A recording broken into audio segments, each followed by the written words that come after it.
Shalom Bapak Ibu Saudara sekalian, senang sekali bisa dapat kembali hadir berjumpa dengan Anda. Dan dari lubuk hati saya dan dari setiap para pelayan Tuhan yang di tempat ini, kami mengucapkan welcome home bagi Anda semua. Kita sangat rindu sekali bisa berjumpa dengan Anda.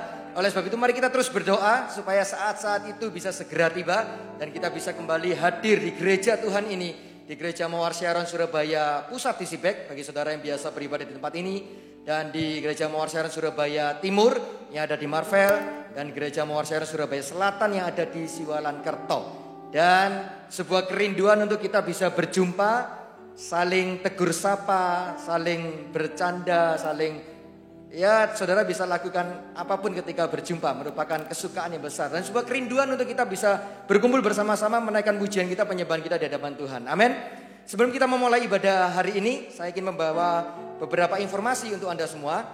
Mari ikuti Business Talk pada hari Rabu 9 Desember 2020 pada pukul 19.30 sampai 21.00. Business Talk dapat diikuti via YouTube dan via live di Instagram @gmssby.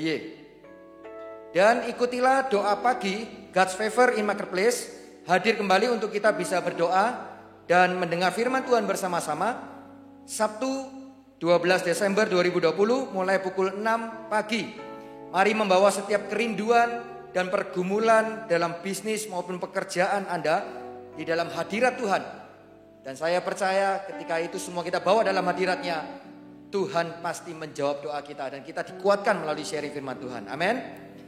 Minggu depan adalah minggu perjamuan kudus. Persiapkan hati saudara, persiapkan diri saudara. Bagi jemaat yang membutuhkan roti dan anggur, dapat mengambil di tempat-tempat sebagai berikut. Di Annex Building, Jalan Cempaka nomor 25, Vision Building di lobi Marvel City Complex, dan Gereja Mawar Sharon Surabaya Selatan di Jalan Siwalan Kerto nomor 145. Nah, saudara bisa mengambilnya di jam kerja atau maksimal sampai pukul 21.00. Mari kita persiapkan hati kita, mari kita berdoa untuk masuk dalam ibadah kita hari ini. Kami bersyukur ya Tuhan, Allah pencipta langit dan bumi, Allah yang kami kenal, Allah yang menyelamatkan hidup kami, Yesus Kristus namanya. Kami bersyukur oleh karena rahmat Tuhan selalu baru setiap pagi dalam hidup ini. Sehingga kami percaya, kami punya pengharapan yang pasti di dalam nama-Mu ya Tuhan. Kami berdoa supaya damai sejahtera dipenuhkan atas setiap hati kami. Lewat ibadah hari ini, kami akan melihat kemuliaan Tuhan dinyatakan. Kami siap mengikuti ibadah hari ini ya Tuhan. Di dalam satu nama, dalam nama Yesus kami berdoa dan bersyukur. Haleluya. Amin. Haleluya, welcome home semuanya. Mari setiap kita bersukacita, kita boleh bangkit berdiri bersama-sama. Kita memuliakan nama Tuhan kita hari ini. Haleluya.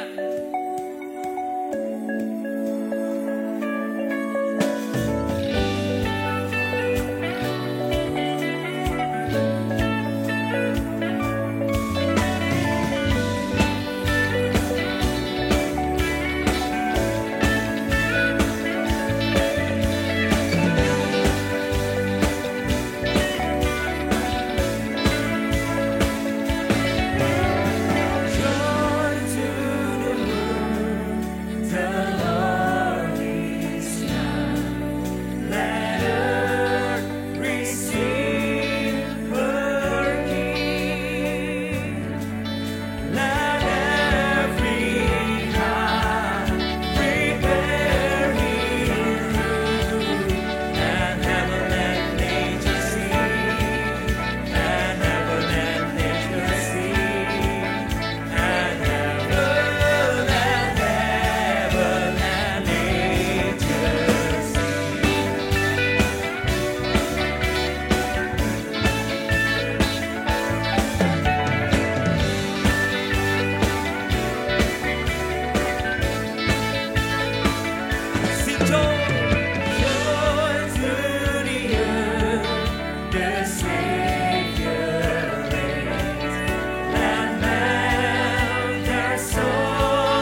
katakan joy, joy overflow.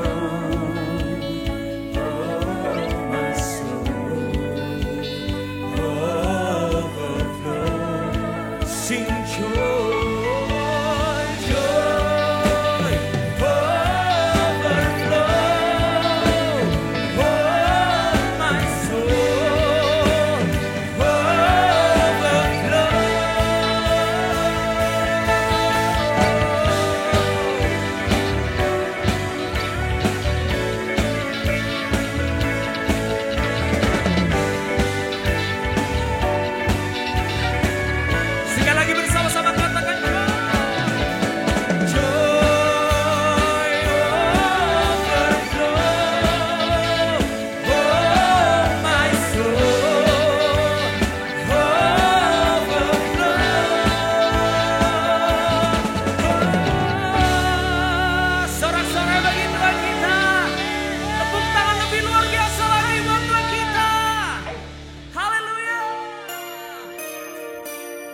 Mari bersama kita lebih lagi memuji Tuhan kita. Amin Bapak Ibu Saudaraku. Mari bertepuk tangan bersama-sama. Come on.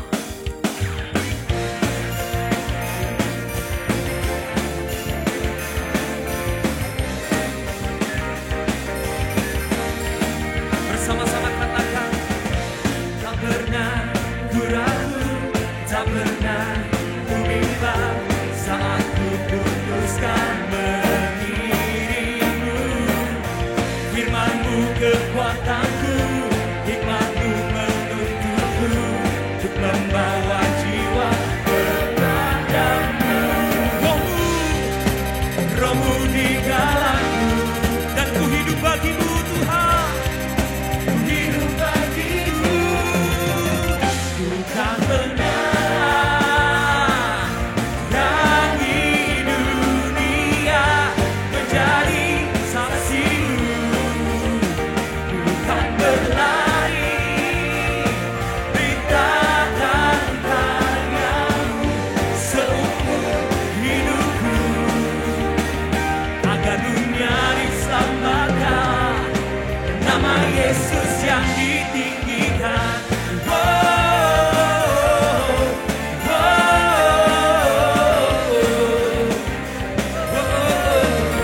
Mari katakan tanpa ragu, tak pernah ragu, tak pernah ku bimbang saat ku putuskan mengikutimu.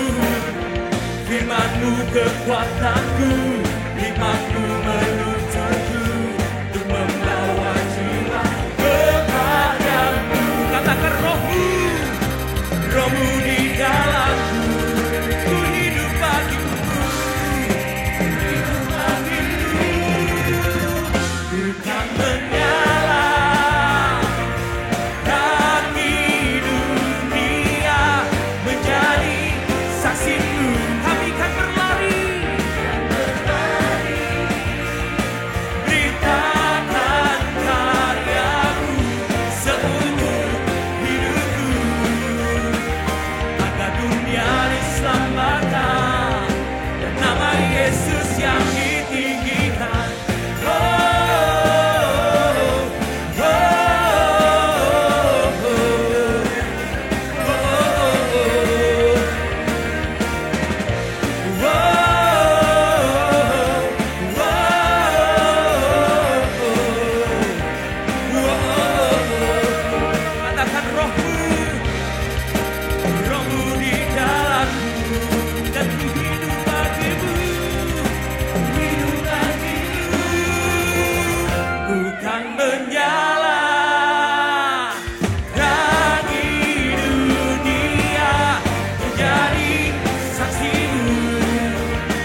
kembali. Yes, Lord Jesus.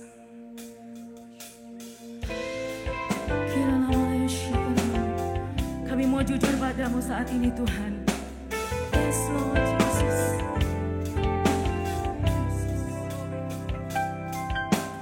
Jujur kadang ku tak sanggup menghadapi semua bebanku, menantikan jawaban, menolak untuk menyerah. Ku tahu Kau Tuhan yang sanggup menolong dalam sesatku. Namun meskipun Kau belum, ku kan tetap menyembahmu. Ku kan bernyanyi sampai jiwaku percaya, sampai hatiku mendengar lagu pengharapan.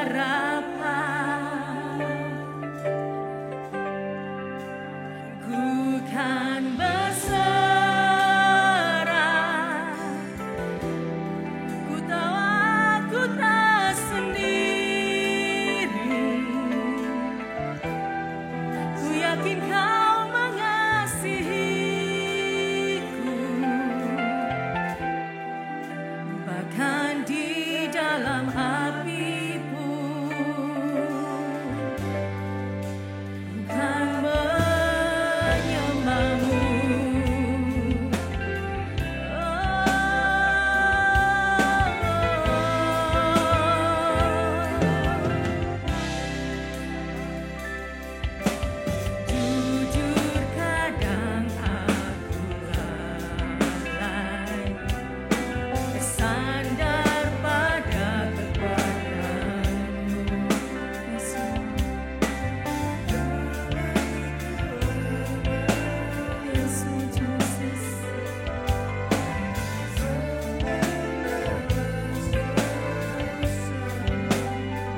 kasih-Mu, sebab Kau baik Tuhan, sebab Kau baik.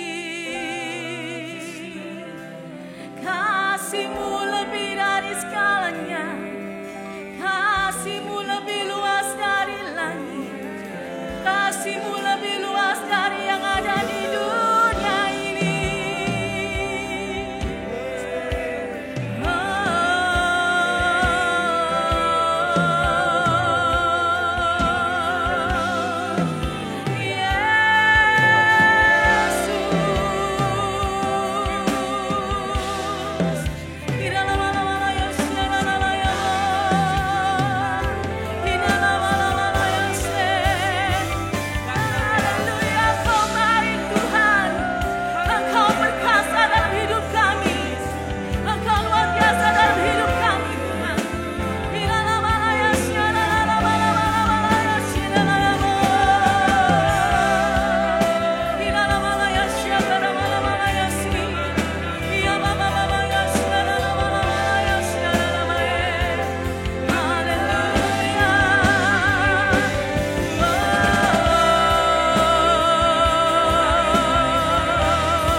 Kami mau bersyukur lebih lagi untuk-Mu ya Bapa.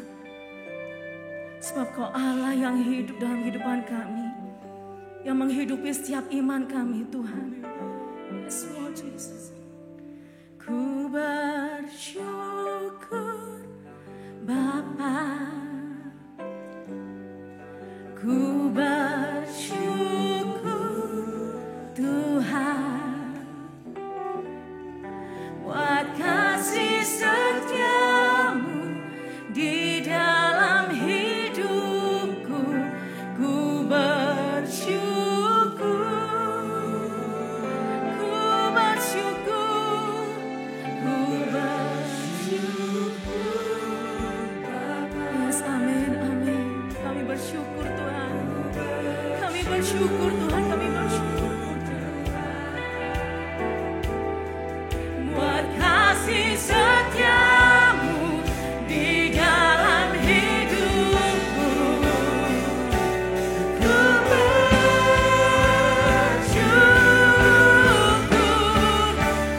bersyukur Bapa, ku bersyukur Tuhan.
Mari kita bawa seluruh ucapan syukur kita di hadapan Tuhan. Mari kita bawa seluruh rasa terima kasih kita di hadapan Tuhan. Sebab Dia Allah yang baik, sebab Dia Allah yang setia.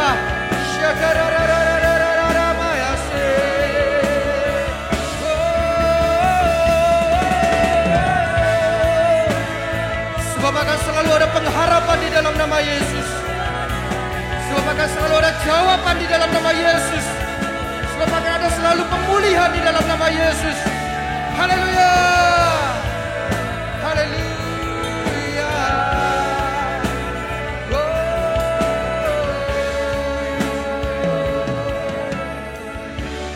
Haleluya.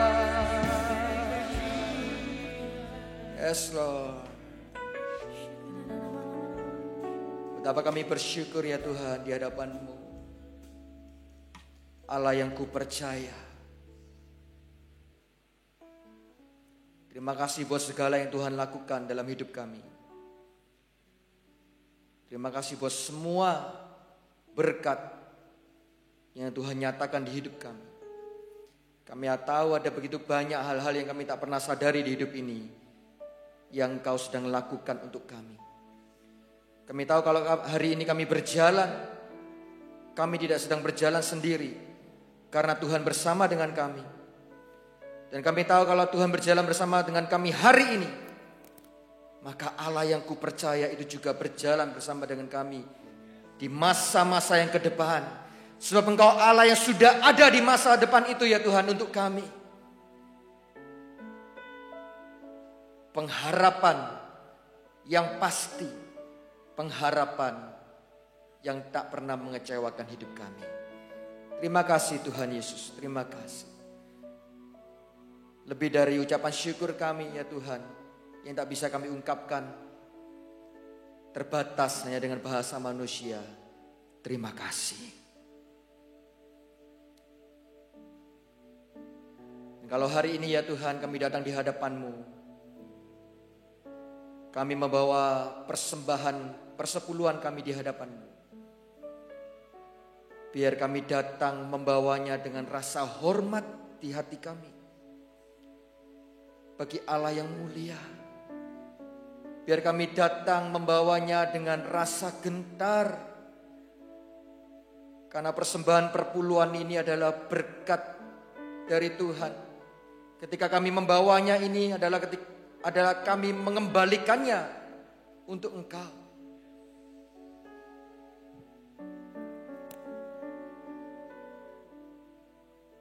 Firman Tuhan di dalam kitab Ulangan dalam terjemahan bahasa Indonesia masa kini berkata, kemudian Tuhan Allahmu akan memilih suatu tempat di mana ia harus disembah, yaitu di rumah Tuhan. Kesitulah kamu harus pergi membawa segala yang telah kuperintahkan, yaitu korban bakaran dan korban-korban lain, persembahan sepersepuluhan, dan persembahan khusus yang kamu janjikan kepada Tuhan. Kami tahu lewat persembahan perpuluhan yang kami bawa dan kami kembalikan di hadapan-Mu, persembahan ini akan menguduskan setiap berkat Tuhan yang telah ada di hidup kami. Baik berkat ekonomi keuangan, berkat kesehatan, berkat anugerah, damai sejahtera, berkat kemurahan Bapa Surgawi.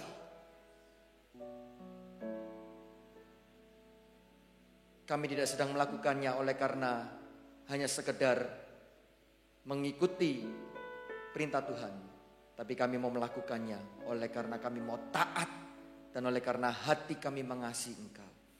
Kami bawa seluruh persembahan perpuluhan kami di hadapan-Mu ya Tuhan, Allah yang hidup. Kami kembalikan kepadamu untuk hormat dan untuk kemuliaan nama Tuhan semesta alam. Kami tahu lewat persembahan ini Engkau semakin diagungkan. Dan kami tahu kami sedang menyediakan berkat-berkat di hari-hari ke depan untuk setiap kehidupan kami. Inilah persembahan perpuluhan kami di hadapan-Mu Tuhan, yang kami persembahkan di dalam nama Tuhan Yesus Kristus. Kami juga berdoa membawa seluruh persembahan umum kami di hadapan-Mu ya Tuhan.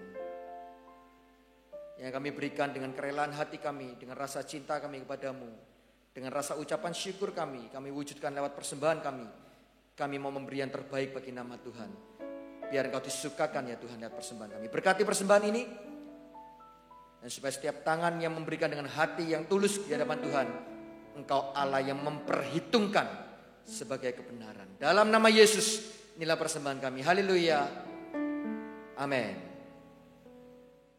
Shalom seluruh kepemimpinan dan jemaat dari Gereja Mawar Sharon Surabaya. Nama saya Pastor Sam Hartanto. Saya melayani di FJF Bandung. Dan sungguh merupakan sebuah sukacita besar bisa dipercayakan lagi untuk berbicara kepada Anda di hari Minggu ini. Saya berdoa Anda semua dalam keadaan baik. Saya juga mengucap syukur atas persahabatan dan kepercayaan yang diberikan oleh Pastor Yusuf Sutanto dan keluarga kepada saya. Dan hari ini saya percaya bahwa setiap dari kita dalam keadaan siap untuk menerima sesuatu dari Tuhan. Dan saya juga saya penuh dengan sukacita ketika diberitahu tentang tema Anda sepanjang tahun ini dan terutama di akhir tahun ini, yaitu Growth for Impact, di mana orang gak hanya sekedar bertumbuh tapi harus punya impact, harus punya sesuatu yang bisa dikerjakan supaya orang lain mendapatkan dampak dari kehidupan kita, dari apapun yang Tuhan kasih dalam kehidupan Anda dan saya. Dan saya percaya dampak itu merupakan sesuatu yang ilahi, benih-benih Tuhan sudah taruh dalam kehidupan Anda dan saya. Dan untuk mempunyai dampak nggak perlu menunggu waktu yang lama. Saya rasa setiap hari bahkan dalam kehidupan Anda dan saya punya kesempatan untuk memberikan dampak dalam kehidupan orang lain. Karena pelayanan Yesus sendiri hanya 3,5 tahun, tetapi dampaknya luar biasa. Sampai 2000 tahun terakhir ini dunia merasakan dan akan terus merasakan sampai kekekalan dampak impact daripada yang Yesus kerjakan dalam kehidupan kita semuanya. Dan hari ini saya ingin berbicara tentang satu hal yang saya beri judul Reawaken, atau membangunkan kembali, membangkitkan kembali. Atau kalau misalnya orang dalam posisi di mana dia dormant atau tidak bisa melakukan apa-apa, maka dia itu mampu untuk bertumbuh dan berkembang dan kemudian berbuah dalam kehidupan ini. Saya percaya dalam kehidupan Anda dan saya banyak hal yang mungkin sempat mati atau mungkin sempat tidak mengalami pertumbuhan. Tuhan mau. Bahkan di musim ini yang kata orang namanya musim susah, penuh dengan tantangan, pandemi dan sebagainya, Tuhan tetap mau Anda dan saya ada growth, ada pertumbuhan dan kemudian menghasilkan impact dalam kehidupan orang banyak. Dan kita hari ini ingin belajar sedikit dari Matius 13. Matius 13 merupakan sebuah hal yang penting. Yesus sendiri yang menceritakan cerita ini, perumpamaan ini untuk kita semuanya. Dan yang menarik adalah setelah itu Yesus sendiri yang mengartikan, Yesus sendiri yang menginterpretasikan arti daripada perumpamaan ini. Dan saya rasa ini merupakan sebuah pengajaran yang sangat fundamental sekali yang bisa kita aplikasikan dalam begitu banyak area kehidupan Anda dan saya. Ini merupakan kisah tentang seorang penabur, Matius 13. Dan dikatakan begini, pada hari itu keluarlah Yesus dari rumah itu dan duduk di tepi danau. Rumah yang mana? Rumah di mana dia tinggal, rumah di mana dia menetapkan bahwa dari situ adalah pusat pelayanan dia di daerah Galilea, sebuah kota yang namanya Kapernaum. Ketika dia diusir keluar dari kotanya sendiri Nazaret dan kemudian dia pindah ke sebuah kota yang namanya Kapernaum. Kalau nanti Anda baca di Matius 8, Matius 9, begitu banyak mujizat yang terjadi. Itu terjadi di rumah itu, di sekeliling rumah itu, di sebuah kota nelayan yang namanya Kapernaum di pesisir Danau Galilea.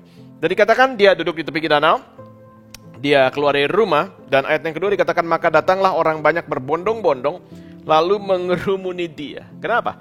Balik lagi tadi saya sudah bilang Matius 8, Matius 9, Tuhan melakukan begitu banyak mujizat sehingga orang pengen mengalami, orang ingin disentuh, orang ingin dijamah, orang ingin disembuhkan, orang ingin diberkati. Sesuatu yang normal, sesuatu yang manusiawi. Ketika ada sesuatu yang baik, bukankah kita mengejarnya? Bukankah ketika ada sesuatu yang bernilai, kita mau untuk meraihnya dalam kehidupan Anda dan saya? Dan kemudian sehingga ia naik ke perahu dan duduk di situ. Rupanya dia terdesak oleh orang banyak yang pengen mujizat, pengen dia untuk melakukan sesuatu yang baik dalam kehidupan mereka. Dan ia naik ke perahu dan duduk di situ sedang orang-orang banyak semuanya berdiri di pantai. Dan ia mengucapkan banyak hal dalam perumpamaan kepada mereka. Katanya adalah seorang penabur keluar untuk menabur. Pada waktu ia menabur, sebagian benih itu jatuh di pinggir jalan, lalu datanglah burung dan memakannya sampai habis. Orang menabur, jatuh di pinggir jalan, dimakan burung. Sebagian jatuh di tanah yang berbatu, yang tidak banyak tanahnya, lalu benih itu pun segera tumbuh karena tanahnya tipis. Tetapi sesudah matahari terbit, layulah ia dan menjadi kering karena tidak berakar. Sebagian lagi jatuh di tengah semak duri, lalu makin besarlah semak itu dan menghimpitnya sampai mati. Dan sebagian jatuh di tanah yang baik, lalu berbuah. Ada yang 100 kali lipat, ada yang 60 kali lipat, ada yang 30 kali lipat. Enggak ada yang cuma 2 kali lipat, ada yang 100, ada yang 60, ada yang 30. Dan dikatakan siapa bertelinga, hendaklah ia mendengar. Dan kalau saya melihat di sini, kita seringkali orientasi kita adalah langsung buah. Orientasi kita adalah hasil. Sejak dari kecil sampai kita remaja dan kemudian kita kuliah dan kemudian ketika kita belajar untuk bekerja, berusaha, maka kita terlatih seakan-akan orientasi kita adalah hasil, result. Apa yang bisa saya hasilkan? Apa yang bisa saya bawa? Kemana buahnya? Dan saya rasa itu betul karena Yesus sendiri berkata bahwa segala sesuatu itu dilihat dari buahnya. Jadi buah itu penting. Tetapi seringkali kita tidak memperhatikan benihnya atau bahkan tanahnya sendiri. Dan di sini kita melihat dalam kehidupan Yesus, orang pengen melihat mujizat dari dia. Orang pengen melihat sebuah kebaikan yang dia bisa kerjakan untuk mereka. Itu semua nggak salah. Tapi Yesus sepertinya dia berkata bahwa hari ini tolong jangan fokus sama mujizat dulu. Hari ini biar dengarkan saya berbicara. Sepertinya Yesus begitu, sehingga dia sebenarnya tidak mengindahkan mereka yang ingin disentuh, dijamah, disembuhkan, sehingga dia mundur sedikit, naik ke perahu, dan kemudian dia mulai mengajar, dia mulai menceritakan yang namanya parable atau perumpamaan. Dan di sini saya melihat ketika ini terjadi di dalam Alkitab, sesuai dengan juga kehidupan kita, kehidupan saya, kehidupan Anda secara manusia, orang lebih suka pekerjaan Yesus daripada perkataan Yesus. Dan Yesus berkata bahwa, kalau kamu fokus sama pekerjaannya saja, kalau kamu fokus pada mujizatnya saja, mungkin kamu mendapatkannya. Tetapi untuk hidup, untuk terus bertumbuh, bukankah kita butuh roti itu? Bukankah kita butuh firman itu? Bukankah kita butuh makanan itu untuk kita bisa bertumbuh dan kemudian terus berbuah di dalam kehidupan kita semuanya? Karena itu Yesus langsung ngomong tentang benih dan tanah. Dia nggak langsung ngomong tentang buah, dia nggak langsung ngomong tentang hasil, dia nggak langsung ngomong tentang miracle atau perbuatan baik dan mujizat yang bisa dia lakukan untuk kita. Tetapi justru dia membawa jemaat yang menyaksikan dia pada saat itu, dia berkhotbah, dibawa kepada posisi di mana mereka harus memperhatikan yang namanya tanah, mereka harus memperhatikan yang namanya benih, dan kemudian dia mengucapkan perumpamaannya. Dan di sini dia katakan bahwa benih itu ditabur dan kemudian dia akan jatuh ke tanah. Yang jatuh di jalan maka dimakan burung. Yang jatuh ke tanah dan kemudian dia ada di dalam tanah, diam sebentar dan kemudian bertumbuh, berkembang dan kemudian berbuah. Dan saya rasa ini yang Tuhan pengen kasih tahu sama kita. Bahwa tujuan utama dari benih adalah growth. Tujuan utama dari benih adalah pertumbuhan. Benih gak usah pikir terlalu banyak tentang buah dulu. Tapi fokus utama dari benih adalah untuk bertumbuh. Dan saya rasa setiap dari kita semuanya, kita seringkali sama Tuhan disuruh untuk diam. Dan di musim pandemi ini, Tuhan seakan-akan mengizinkan ini terjadi seluruh dunia. Orang seakan-akan disuruh diam sedikit. Dari segala aktivitas dia, dari segala relation dia, hubungan, dan biasanya bebas ke sini dan ke sana. Seakan-akan sekarang suruh diam. Sekarang seakan-akan suruh silent, seakan-akan bahwa aktivitasnya harus diredam sedikit. Dan orang seakan-akan secara fisiknya bisa saja diam, tetapi bisa saja dalam pikiran dan hati ini selalu bergumul, ada sesuatu yang digumulkan.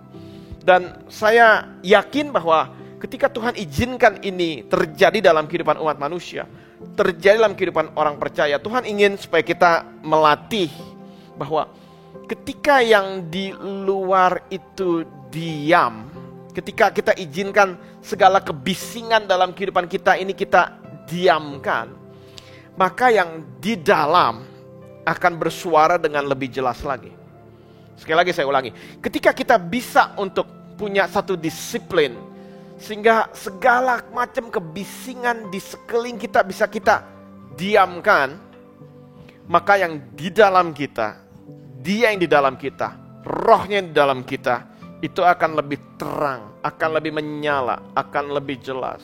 Dan seringkali sebelum buah itu terjadi dalam kehidupan orang percaya, Tuhan izinkan supaya orang percaya mengalami yang namanya diam. Saya baca buku yang saya sangat suka yang ngarang namanya Richard Foster. Itu buku udah lama sekali, mungkin 100 tahun yang lalu. Anda bisa membacanya. Judulnya adalah Celebration of Discipline atau merayakan disiplin. Bahwa di dalam Alkitab dia menulis begitu banyak disiplin yang Tuhan ini seringkali ajarkan dalam kehidupan manusia. Dan salah satu disiplin yang ada namanya adalah the discipline of solitude, atau disiplin bagaimana dia bisa sendiri. Karena begitu banyak orang dalam hidupnya menggantungkan dirinya kepada orang lain. Apakah kita harus punya fellowship dalam hidup ini, persekutuan dengan orang percaya? Harus. Tetapi seringkali orang Kristen itu kalau dia lagi sendiri, dia nggak tahu mau ngapain. Karena itu dia bisa jadi sangat tergantung dengan orang sekeliling dia. Tetapi di dalam Alkitab diajarkan bahwa Yesus memilih untuk pagi-pagi benar dia naik ke atas bukit dan berdoa sendirian. Dan di tengah kesendirian itu dia mendapatkan sesuatu. Dan sebagai benih seringkali kita ini diminta sama Tuhan, dibawa sama Roh Tuhan untuk bisa menenangkan jiwa kita, menenangkan diri kita dari segala noise, polusi udara sekeliling Anda dan saya, supaya apa yang dia firmankan dari dalam kita mengalir dengan lebih jelas, mengalir dengan lebih tenang. Dan saya melihat dari apa yang dia tulis Richard Foster, dia katakan bahwa ketidakaslian atau kepura-puraan adalah kutuk dari zaman ini. Dia menulis itu dalam bukunya. Jadi orang karena pengen impress orang lain, dia ingin supaya dikagumi oleh orang lain, dia ingin disenangi oleh orang lain, dia ingin di-like oleh orang lain, dia pengen di-follow oleh orang lain. Salah apa enggak? Enggak sepenuhnya salah. Tapi jangan sampai kita bergantung daripada itu sehingga kita enggak bisa belajar untuk diam. Seperti benih, kita enggak bisa belajar untuk diam dan hanya enjoy pertumbuhan, menikmati pertumbuhan yang Tuhan berikan dalam kehidupan Anda dan saya. Dan dikatakan superficiality, ketidakaslian adalah kutuk dari zaman ini. Dan seringkali orang karena dia dalam hidupnya begitu rindu akan approval atau segala macam kasih sayang yang orang lain bisa berikan dalam kehidupannya, maka dia mengejar yang namanya instant satisfaction. Mengejar yang namanya kepuasan instan. Mengejar sesuatu yang kelihatannya bagus. Mengejar sesuatu yang kedengarannya bagus. Mengejar sesuatu yang kelihatannya bisa membawa dia lebih naik dalam pandangan orang lain sekeliling dia. Sekali lagi, nggak melulu salah, tetapi jangan sampai kehidupan kita bergantung kepada itu sehingga kita tidak bisa diam. Kehidupan kita terlalu diwarnai oleh segala macam hal yang bising sekeliling kita. Dan kemudian dia katakan kalau orang mau instant satisfaction, kalau orang mau kepuasan yang instan, maka itu merupakan primary spiritual problem. Itu merupakan sebuah masalah atau kendala spiritual yang premier sekali, yang utama sekali. Dan saya rasa betul Richard Foster juga menjelaskan dalam bukunya bahwa hari-hari ini dunia nggak butuh orang yang paling pintar. Karena sudah banyak orang pintar. Dunia nggak butuh orang yang lebih pintar. Dunia nggak butuh orang yang lebih cemerlang. Karena dunia begitu banyak orang yang cemerlang. Dunia nggak butuh banyak orang yang terlalu bertalenta. Dunia nggak butuh orang yang penuh dengan bakat. Sudah banyak orang berbakat. Tetapi saya senang dia menulis bahwa we need deeper people. Kita butuh orang yang lebih dalam. Orang yang dalam, begitu dia ngomong sesuatu, bahkan satu kalimat itu ada sesuatu hal yang berbobot, ketika dia mengungkapkannya. Dan suatu hal yang muncul dari kedalaman itu bisa memberkati orang lain dengan demikian dahsyatnya. Marilah saudara, kita gak jadi orang Kristen yang hanya hidup di permukaan, tetapi kita belajar jadi orang Kristen seperti benih yang mau untuk turun ke dalam, betul-betul menikmati hubungan kita dengan Tuhan, dan kemudian akhirnya kita akan bertumbuh, kita akan berkembang, dan kemudian kita akan berbuah untuk kemuliaan Dia. Dan di Yohanes 12 ayat 24 berkata begini, Yesus berkata, dia memberikan rumus, dia memberikan kepada kita caranya bagaimana untuk bisa berkembang. Dikatakan begini, Yohanes 12 ayat 24, karena itu Yesus berkata, jikalau biji gandum tidak jatuh ke dalam tanah dan mati, ia tetap satu biji saja. Kalau orang gak mau diam di dalam Tuhan, gak mau belajar untuk tenang dalam Tuhan, maka dia tinggal satu biji saja. Tetapi jika ia mati, ia akan menghasilkan banyak buah. Dan saya sedang bahwa Alkitab itu mengkonfirmasikan isi Alkitab yang lain. Di Mazmur 34 ayat 9 dikatakan, kecaplah dan lihatlah betapa baiknya Tuhan itu. Taste and see that the Lord is good. Kecaplah dan lihatlah betapa baiknya Tuhan itu. Kecaplah adalah sesuatu yang bisa dinikmati, sesuatu yang bisa dimakan, bisa dilihat, dan kemudian bisa dirasakan. Kalau kita berbicara dalam konteks buah yang keluar dari sebuah pohon yang sehat, kecaplah, buahnya bisa dilihat, dan kemudian buahnya bisa dimakan. Tapi saya mau katakan ketika saya melihat ayat itu, Mazmur 34 ayat 9, saya katakan bahwa sesuatu yang bisa dilihat dan yang sesuatu yang bisa dikecap, yang dirasakan, itu tidak otomatis ada di situ. Sesuatu buah yang baik yang bisa dilihat dan dirasakan, itu cuma terjadi dari kedalaman yang ada. Kalau dia tidak mempunyai akar yang kuat, kalau dia nggak mempunyai akar yang dalam, dia nggak bisa menghasilkan sesuatu yang orang bisa lihat, yang orang bisa kecap. Dan hari ini Tuhan pengen Anda dan saya berbuah, growth for impact. Dan saya rasa dibanding kita melulu memikirkan tentang buahnya bagaimana, baiklah hari ini kita mulai memikirkan akarnya bagaimana. Apa attitude, apa sikap yang harus saya berikan ketika benih itu ada. Apa sikap yang harus saya berikan supaya akar saya makin kuat. Dan saya yakin di sini Yesus sendiri mengajarkan bahwa kita bukan hanya diam dalam Tuhan, bukan berarti bahwa kita ini nggak ngapa-ngapain. Kata rest, kata istirahat dipakai di dalam Alkitab berkali-kali. Tetapi sekali lagi saya mau katakan, kata diam dalam Tuhan, istirahat dalam Tuhan bukan berarti pasif. Bukan berarti tidak ngapa-ngapain. Rest bukannya rebahan saja. Rest di dalam Alkitab, kata istirahat di dalam Alkitab bukannya tidur. Karena Alkitab sendiri mengatakan bahwa pada hari yang ke-7 Tuhan tidur. Tuhan istirahat. Tuhan istirahat setelah menciptakan dunia ini selama 6 hari. Pada hari yang ke-7 dia istirahat tetapi tidak tidur. Kenapa? Karena Alkitab berkata di Mazmur 121 bahwa dia tidak tertidur dan tidak terlelap penjaga Israel. Dia istirahat tetapi dia tidak tidur. Jadi ketika kita istirahat dalam Tuhan, bukannya berarti itu merupakan sebuah alasan di mana kita bisa rebahan saja, bukan. Dan kemudian kata rest itu bukannya berarti cari kesenangan. Apakah orang boleh liburan? Boleh liburan. Apakah orang boleh untuk mengajak keluarganya untuk senang? Boleh. Tapi kata rest di dalam Alkitab, kata istirahat di dalam Alkitab itu bukannya leisure. Bukannya hanya sekedar cari kesenangan. Karena di dalam Alkitab berkata bahwa there's no rest for the wicked. Yesaya 48 dan Yesaya 57 berkata bahwa orang yang fasik tidak bisa mengalami rest, tidak bisa beristirahat. Orang yang fasik yang hidupnya jauh dari Tuhan mungkin bisa tiap hari senang-senang, tetapi tidak bisa mengalami yang namanya rest, tidak bisa mengalami yang namanya istirahat. Tetapi saya yakin sekali ketika Tuhan mau kita seperti benih, kita ada di dalam tanah, kita memilih untuk bisa beristirahat dalam Tuhan. Apa yang bisa kita kerjakan di situ? Yesus memberikan kepada kita kisi-kisinya. Dari Matius 11 ayat 28 sampai 30. Kalau Anda menjadi orang percaya sudah cukup lama, Anda mungkin pernah mendengar ayat-ayat ini. Dikatakan marilah come. Marilah datang kepadaku semua yang letih, yang lesu, berbeban berat, dan aku akan memberikan kelegaan kepadamu. Dan dalam bahasa Inggris dikatakan I will give you rest. Aku akan memberikan kelegaan, aku akan memberikan istirahat, aku akan memberikan kamu kalem. dalam kehidupan kamu. Dikatakan begini, ketika istirahat, rest, bukan cuma diam-diam saja. Ternyata Tuhan memberikan kepada kita sebuah kisi-kisi apa yang harus kita lakukan. Ternyata rest nggak cuma sekedar rebahan. Dikatakan pikulah, take. Pikulah kuk yang kupasang dan belajarlah kepadaku, learn. Dan kemudian dikatakan karena aku lemah lembut dan rendah hati dan jiwamu akan mendapatkan ketenangan, rest. Tapi rest nggak cuma diam, ada pikul, ada belajar, dan kemudian sebab kuk yang kupasang itu enak dan bebanku itu ringan. Jadi ketika Yesus mengatakan, hey, aku menjanjikan kepada kamu rest.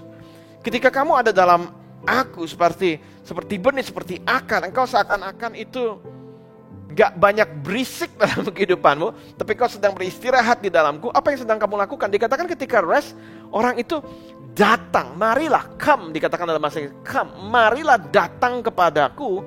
Dan itu berbicara tentang satu hal namanya relationship atau hubungan.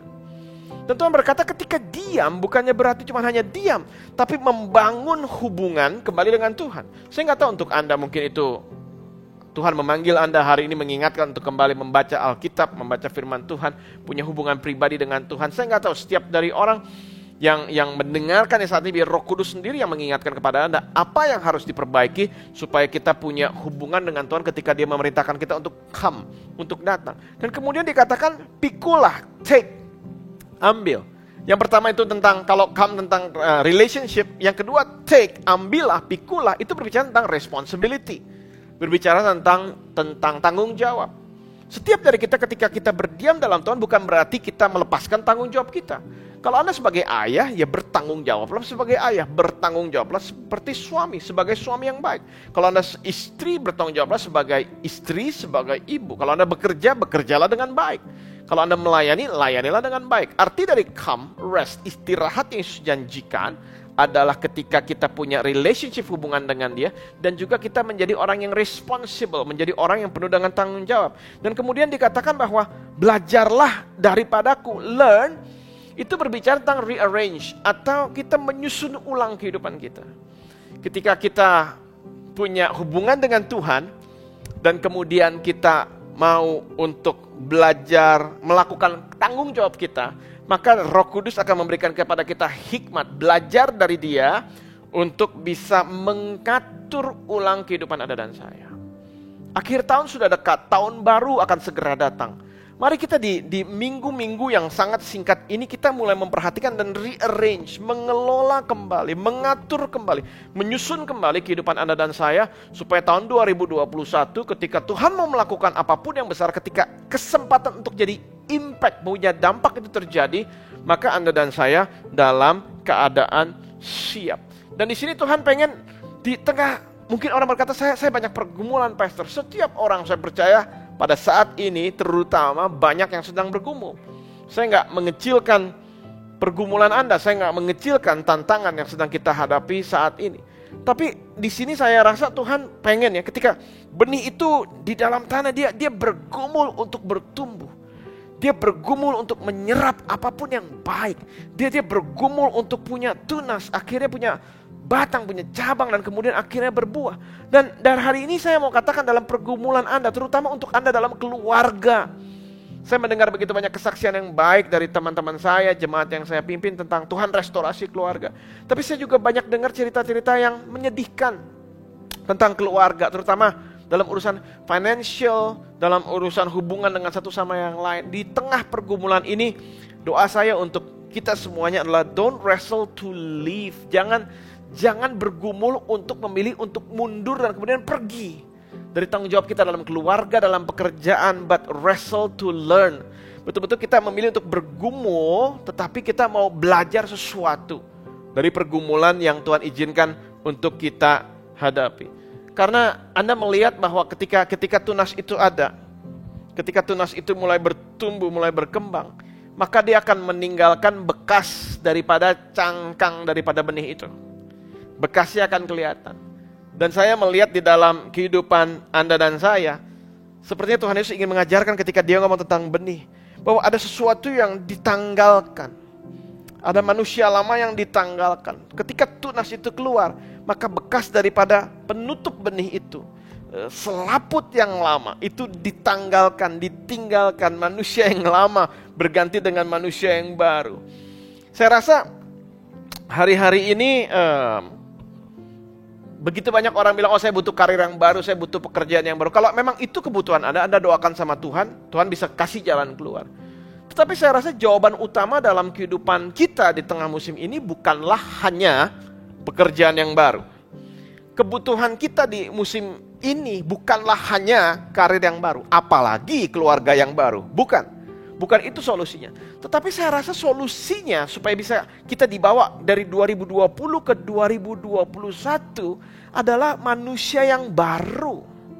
Mindset yang baru, pikiran yang baru, cara pandang yang baru, paradigma yang baru, cara berhubungan yang baru dengan Tuhan. Ada begitu banyak hal yang perlu di-reawaken, dibangkitkan kembali sehingga kita punya growth for impact, sehingga kita bisa bertumbuh dan bisa menjadi dampak dalam kehidupan orang lain. Begitu banyak yang kita bisa lihat dari mungkin komputer. Anda punya komputer di rumah, Anda punya PC, personal computer di rumah.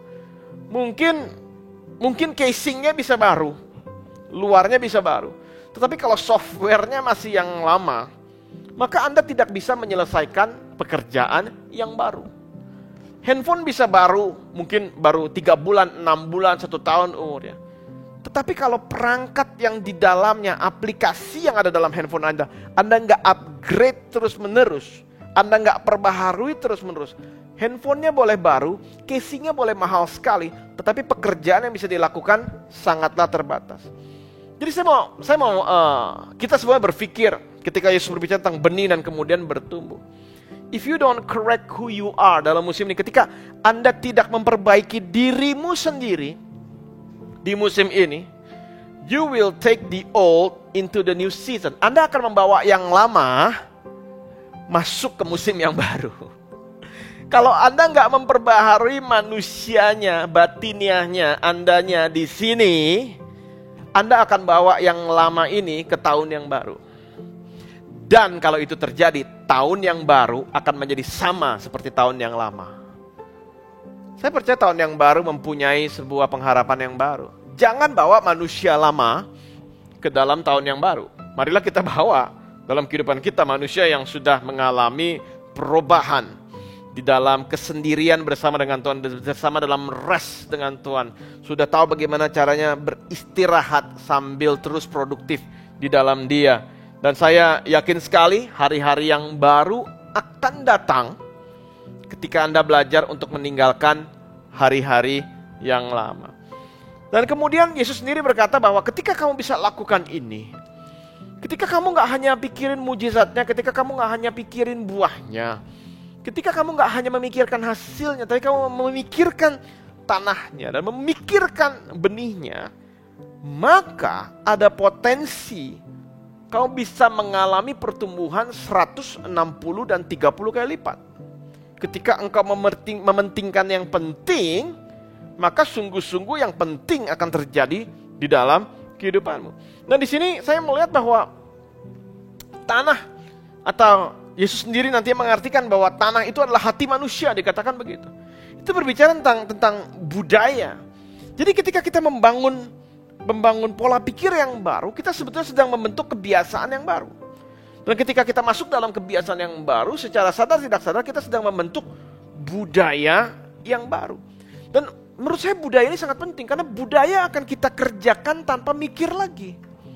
Ketika orang pergi ke Jepang, dia nggak perlu mikir apakah di sana akan ada banyak pilihan sendok, garpu, dan sumpit. Semua orang di Jepang pakai sumpit dan nggak perlu dijelaskan, nggak perlu dikasih tahu. Semua orang yang ke sana ekspektasinya bahwa semua orang pasti pakai sumpit karena sudah merupakan budaya, bukan hanya menjadi pekerjaan yang rutin mereka lakukan, bukan hanya menjadi kebiasaan, tetapi sudah menjadi budaya. Dan saya berdoa kita masuk tahun 2021 bukan hanya membawa hal-hal yang baru, tetapi kita membawa budaya yang baru. Karena kalau Anda misalnya Anda merekrut orang untuk bekerja dalam perusahaan Anda, kompetensi atau kemampuan bekerja bisa diajarkan, tetapi budaya harus dihidupi.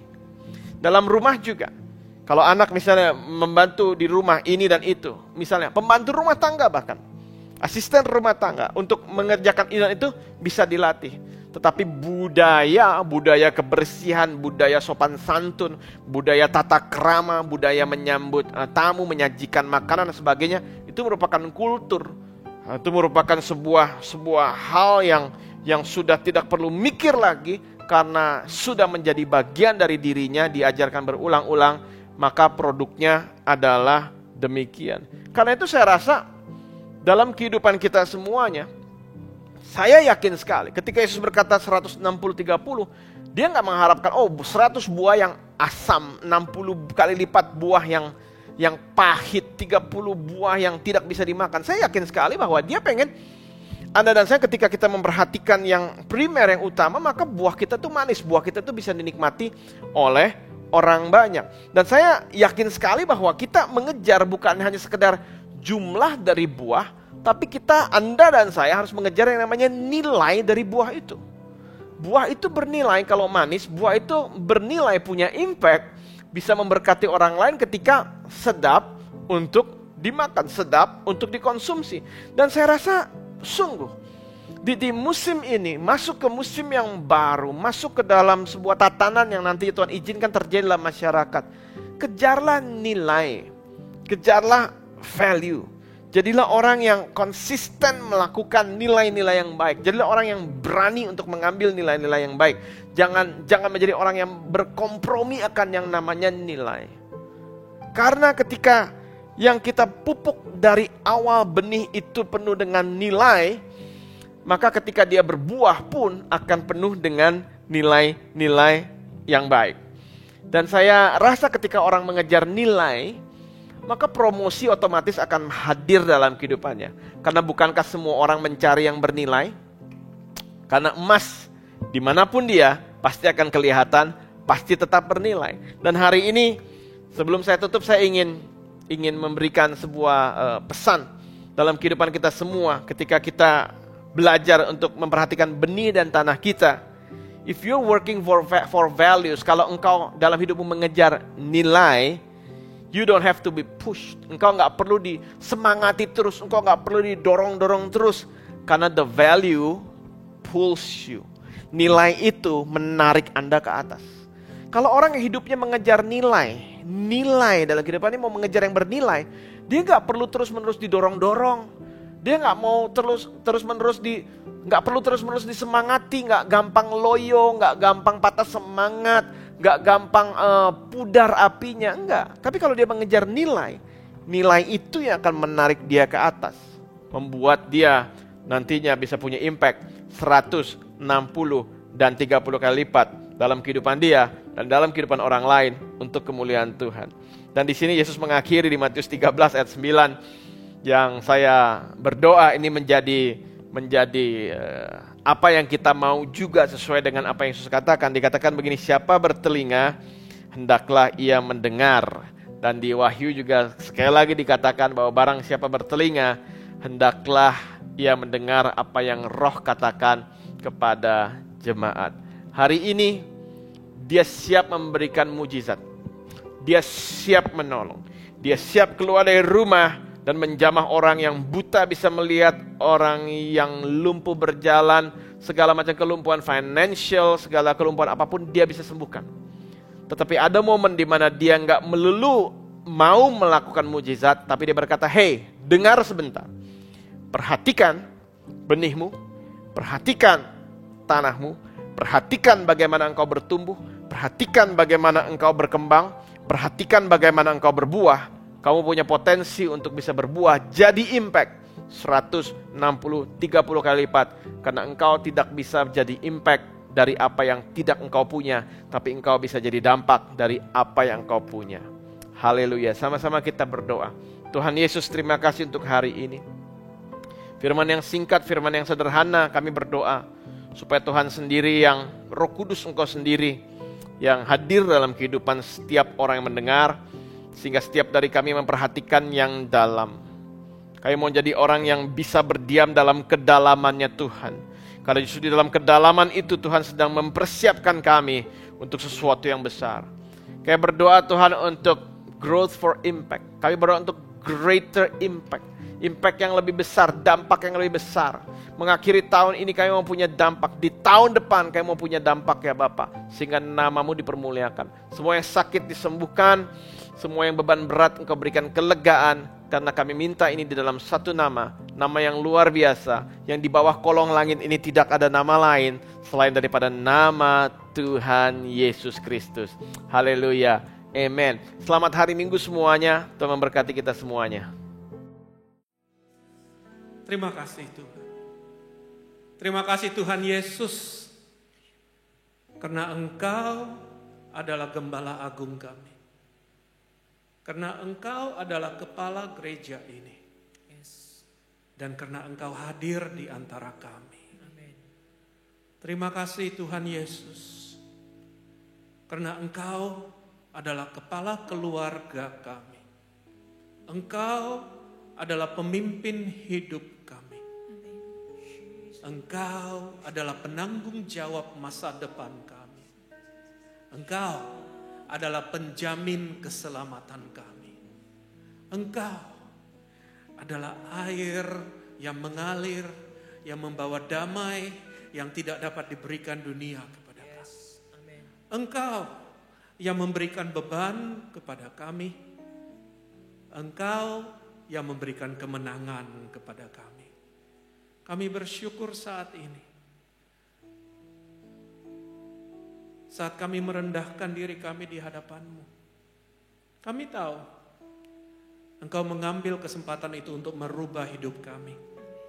Engkau juga mengambil kesempatan ini untuk merubah gereja kami. Jangan kami menjadi gereja yang mengandalkan manusia. Jangan kami menjadi gereja yang mengandalkan kemampuan kami. Jangan kami menjadi gereja yang mengandalkan strategi.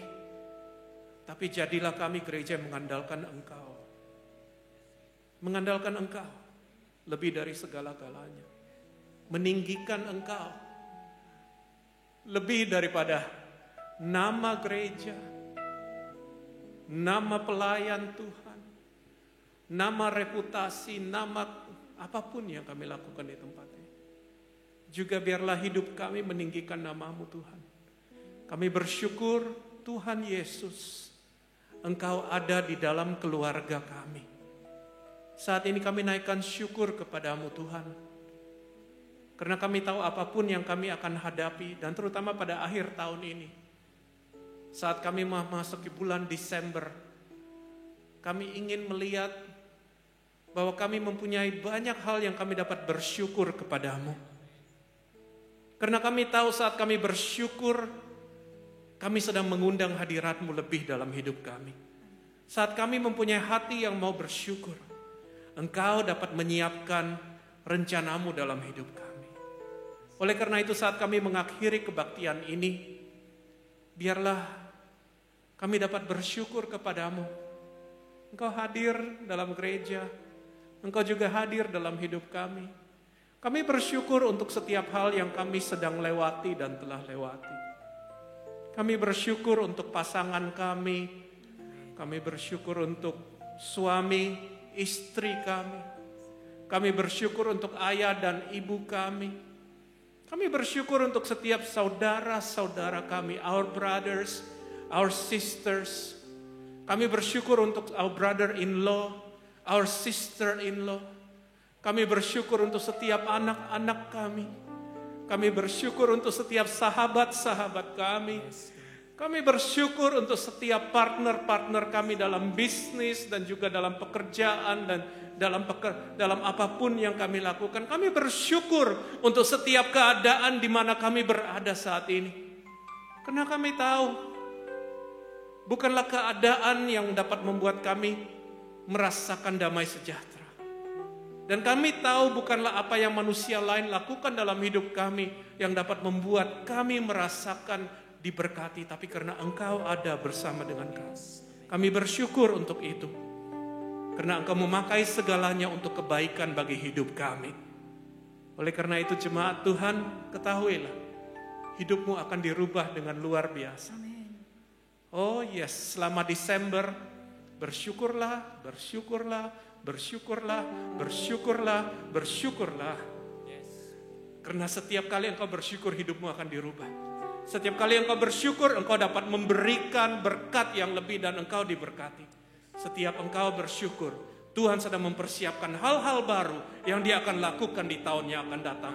Kemenangan adalah bagianmu, kekuatan adalah bagianmu, damai sejahtera Tuhan adalah bagianmu, sukacita adalah bagianmu, jalan keluar Tuhan telah siapkan, keselamatan sudah ada di tangannya, engkau sudah berjalan di dalamnya. Dia tidak meninggalkan engkau, sekalipun Dia tidak akan terlelap. Dia menjaga engkau, engkau adalah biji matanya, engkau adalah orang-orang yang diperhatikan Tuhan, engkau adalah sahabat-sahabat dari surga. Tuhan bekerja dalam kehidupanmu. Oleh karena itu, angkat tanganmu di hadapan Dia dan angkat tanganmu dalam kemenangan, karena Yesus, Allah Bapa dan Roh Kudus menyertai engkau.